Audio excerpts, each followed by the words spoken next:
Well, at this point, it's just a dry, rocky wash walk. You look up, that point is where the car's parked. That's about 1,600 feet above me.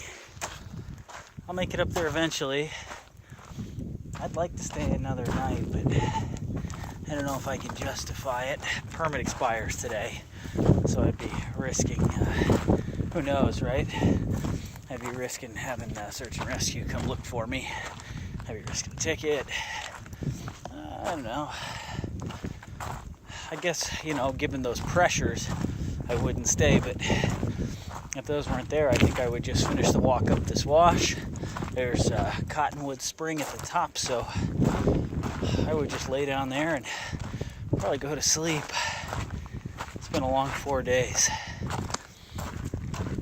Well, it's been an amazing 4 days as well. Yeah, battery on this phone held out like a champ. Had music the whole way. Matter of fact, I could turn that back on, I suppose.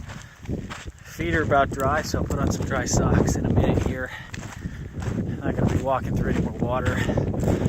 It spit a little bit. No real rain, but it sure looks like it. And that's funny, there was no rain in the forecast when I checked it when I set out. And now I've had 2 days of overcast, and obviously yesterday, if you watch the video, yesterday was real rainy on the Colorado. That was a rough day. Folks came by this morning and they said, oh, you made it. You should have stopped for dinner. And I thought, well, gee, you should have invited me for dinner instead of just making fun of me. But I'm not hurt. I thought it was pretty funny, A woman from the shore, she yelled, hey, you want a beer?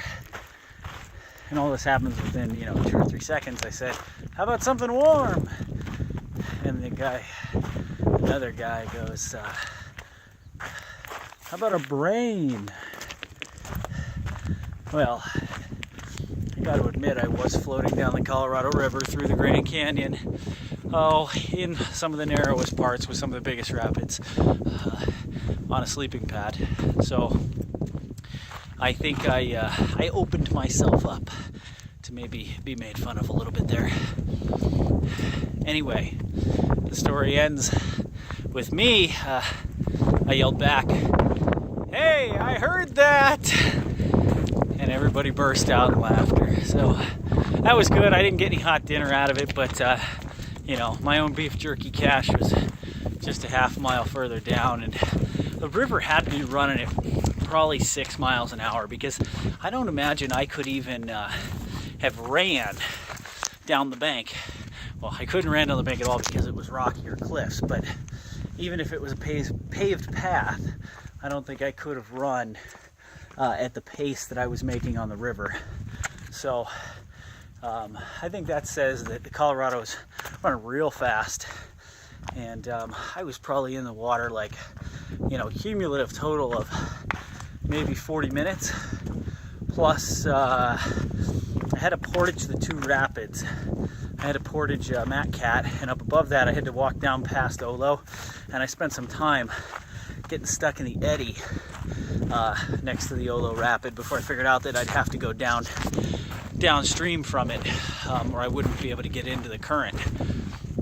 So, between all that, the whole process, maybe an hour and a half.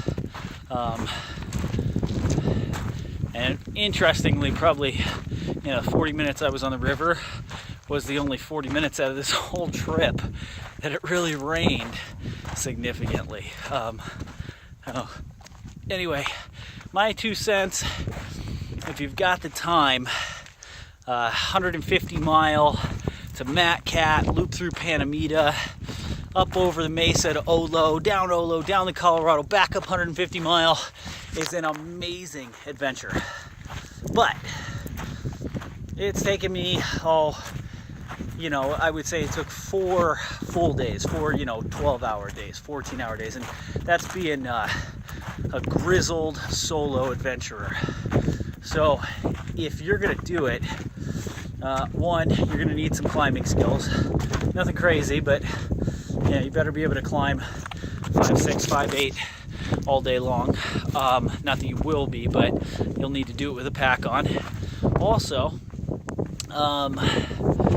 you need some risk tolerance, right? Because you'll be climbing around on some ledges some of the time when, you'll be over, big cliffs, hundreds of feet, where a fall would, probably not kill you, which might be the worst part. I would give yourself, instead of 4 12-hour days, I would break it up. A lot of people do it as a week. I would say one extra day would have been fun for me. If it's hot and summery and you got your girlfriend with you and you want to swim, there's some amazing swimming holes. Make sure she's a climber, because even if you're going to put her on belay, she's still going to have to do some pretty gnarly climbing here and there. Anyway, if you're going to do that, 6 days is probably great, because you'll have time to jump and swim and do flips and all that kind of stuff. But you know what? It's the middle of May and it's still pretty cool down here. The water's nice and clean, but I would say another month, maybe June, would be better. It would be downright hot. You'd hike in the morning and swim all afternoon, and judging by the way the springs are flowing, it seems to me you would still have plenty of good clean water to play in. So that's my 2 cents on this adventure. Thanks for watching. It's been an amazing trek with you. It's almost time for me to start this rugged ascent 1,600 feet back up to my car, so